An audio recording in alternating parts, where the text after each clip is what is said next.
Hi, and welcome everybody to task number 7, the analysis segment featuring Smallland1 and Limcube, and I'm joined by no one other than Smallland, the creator of Tasks Season 3, and we are going to take a look at the top runs and briefly talk about task number 7 in Cascade Kingdom. And as always, I'm going to start. Smallland, what was your inspiration for task number 7?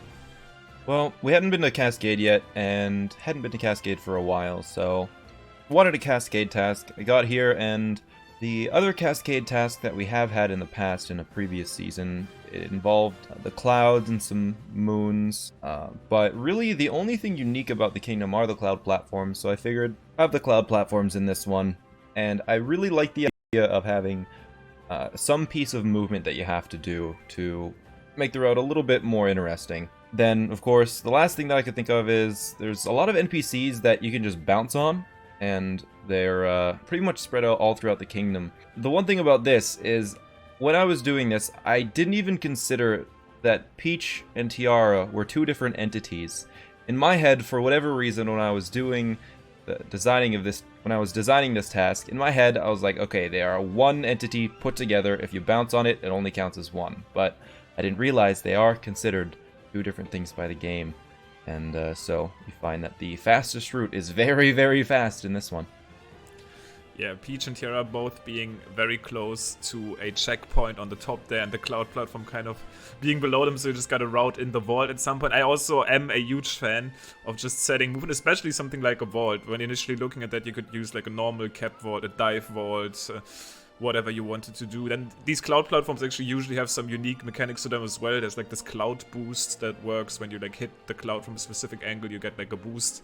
And that sadly wasn't required for the fastest route because Peach and Tiara kind of broke that task in two. But nonetheless, I think we still have some pretty cool and pretty close runs here at the very top again. So I guess we should look at the top 4 this week. Absolutely insane. The top 4 tying first and third place to the frame. Crazy stuff. So all we can really do here is basically look at 2 entities of runs, because even though they might be slightly different, if you look at the upper level screen and the lower level of the screen, it's actually almost like the same clip. We have like different outfits, but like the first placing runs and the third placing runs kind of do the same. And they're all, as you said, start out with like a dive vault, but they actually don't use the roll boost. The roll boost would have probably given them too much speed. So they just use this as like a normal cap throw, dive into it, don't roll boost, just get the vault. And then quickly bounce on both entities there, on Tiara and Peach. And then all you gotta do from there is find a quick falling angle to fall down to 2 cloud platforms below. Mm-hmm. What is noteworthy is not only different languages, which obviously didn't matter at all here since there's no actual dialogue between Mario and the NPC, you just bounce on their heads, but also a notable difference. There's almost nothing, to be fair, in terms of notable differences. Very similar execution, which is kind of logical for like a 3-second task. I mean, it's worth to point out that we have only 2 sub-4 runs being the first place here.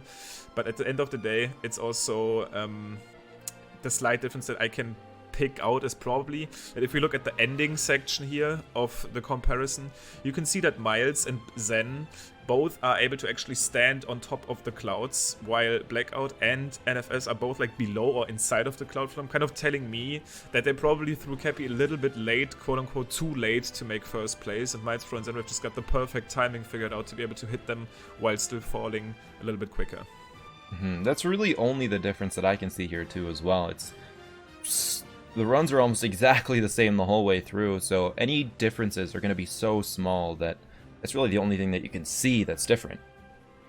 Yeah, and since we are actually talking about frames again, there might be tiny difference in terms of how they fell down. You almost want to go down, like just straight up down, but we see Miles definitely get some type of vector speed off. I'm not sure, since there's the waterfall that's kind of blocking our view, but if you look at Miles' falling line, he's like kind of vectoring around after the last bounce. Maybe that gave him some extra speed, kind of made him get a better line. But once again, since there's not too much in this specific comparison to it, other than actually where do I hit the clouds and do I get the optimal bounce, and have I figured out the correct route? That's all you could probably really say about this one. Once again, I am a huge fan of technically routing in specific movement options, and vaults are probably one of the very best ones since they have such a unique use. But in this one, there was really only one place where you could do them. Like, there wasn't actually any other place where you could have done a vault in this route other than just at the start, which kind of fitted in there so well too. Mm-hmm. But other than that, I think for Task 7 there is not too much to say, especially looking at these top 4 runs. But I'm sure Task 8 is going to be completely different, not even close to what we've seen today. And I'm sure you prepared something special for the final task of Season 3 this week. Oh yes, of course. The final task of Season 3 will be Anywhere You Want.